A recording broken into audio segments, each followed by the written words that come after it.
Oi, gente! Hoje a gente vai entrar em contato com as imagens mentirosas. Como diria o próprio autor que dedicou sua vida a pesquisar como as imagens podem contar mentiras pra gente. Hoje a gente vai analisar Golconda, de 1953, do René Magritte. E começando pela nossa análise visual, a gente vê que essa obra ela é assimétrica, ou seja, ela não está organizada em nenhum eixo de simetria.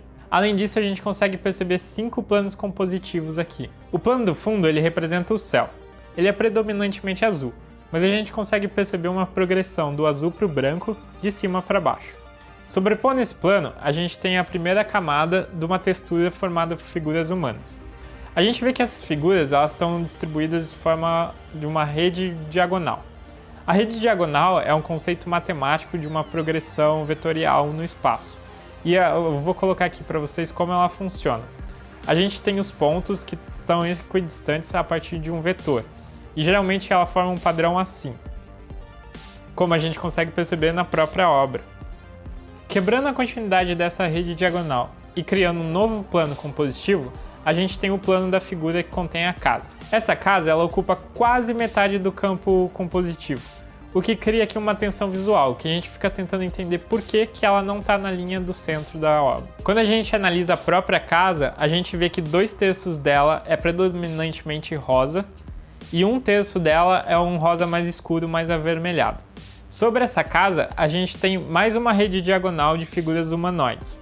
Essas figuras são um pouco maiores do que as figuras do fundo, o que aumenta a nossa percepção de que elas estão um pouco mais à frente. E a gente vê que essa rede está deslocada da rede anterior, o que começa a criar um pouco de confusão na nossa percepção. E essa confusão faz com que fique mais difícil para a gente entender que são duas redes diagonais sobrepostas. E para dificultar ainda mais a nossa compreensão das redes diagonais, o Magritte ele sobrepõe mais uma delas, também deslocada das anteriores, com figuras humanas um pouco maiores. Então a gente tem dificuldade de ler como 3 redes diagonais e a gente vê só um emaranhado de figuras. A gente só consegue perceber elas quando a gente vê separadamente. Por fim, no primeiro plano, a gente tem uma forma vertical rosa, que representa um prédio, e ela vem para quebrar toda a horizontalidade da obra. Vamos então agora pensar nos significados que essa obra pode trazer para a gente. À primeira vista, a gente tem a impressão de estar vendo uma chuva de homens. Mas quando a gente olha bem, a gente vê que essas figuras elas não estão simulando um movimento descendente, elas não estão caindo, elas estão paradas no ar.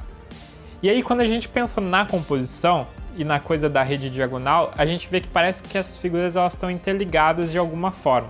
Essa sensação de conexão entre as figuras, ela é reforçada pelas figuras parecerem todas iguais. A gente acha que é a mesma figura sendo repetida e criando uma grande malha 3D.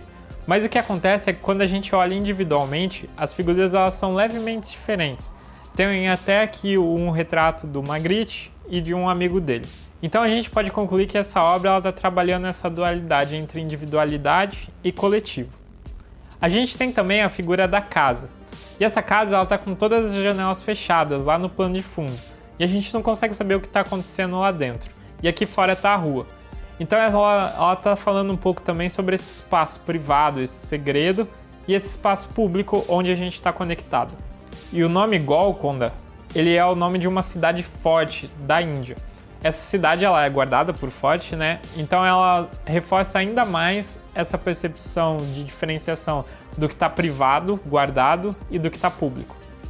Então a gente pode dizer que essa obra está levantando para a gente os questionamentos entre o individual e o coletivo, o íntimo e o explícito. E quando eu penso nos sentimentos que essa obra me causa, a primeira coisa que me vem é o estranhamento.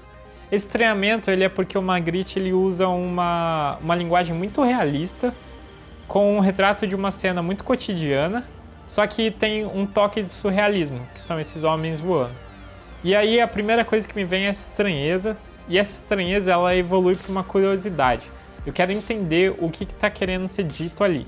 Vamos pensar agora então nos impactos da obra do Magritte. Ele começou a estudar em 1916 na Academia Real de Belas Artes, em Bruxelas, e aí para se manter, tanto durante os estudos quanto pós, ele precisou trabalhar numa fábrica de papel de parede. Lá ele fazia trabalhos de design gráfico, fazia cartazes e anúncios de propaganda. Mas já em 1926 ele conseguiu um contrato com uma galeria de Bruxelas E a partir daí ele começou a conseguir se dedicar só ao trabalho artístico.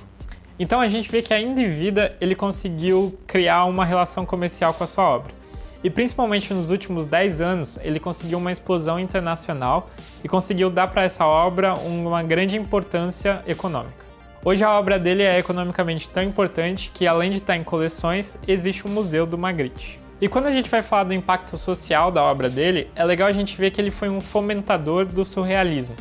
Além de fazer a produção artística, ele estava envolvido com todos os movimentos surreais, tanto em Paris quanto em Bruxelas. E uma coisa que é muito legal dele é que ele se distanciou da psicanálise. Enquanto a maioria dos surrealistas iam para a psicanálise para tentar, a partir dela, criar suas obras, o René Magritte ele vai para um lado mais da semiótica. Ele começa a criticar a própria imagem e pensar como essa imagem está enganando a gente. Ou seja, como essa imagem está transmitindo para a gente mensagens que estão além do que está representado na imagem. E quando a gente pensa na linguagem que ele construiu, a gente vê que ele faz um surrealismo um pouco diferente. Ao invés de partir para grandes cenas fantásticas, ele pega uma cena cotidiana, bem verossimilhante, e ali, em pequenos detalhes, ele vai adicionando coisas que são irreais. Por exemplo, nessa obra, os homens voando. E além de desenvolver esse surrealismo a partir de uma pintura realista, a gente vê que ele usa bastante o texto na obra dele. É aí que a gente vê que ele está realmente tentando trabalhar a semiótica. Como a gente vê na famosa obra A Tradição das Imagens, a gente tem o cachimbo e a frase que diz que aquilo não é um cachimbo. Então a busca dele é trazer um pouco de realidade e questionar a própria realidade através das imagens. E esse foi o vídeo de hoje, gente, do Magritte. Espero que vocês tenham gostado. Me diz aqui o que vocês acham dele e o que vocês pensam sobre essa obra dos homens flutuando. Aproveita, curte e compartilha o vídeo, me segue lá no Instagram e a gente se vê em breve.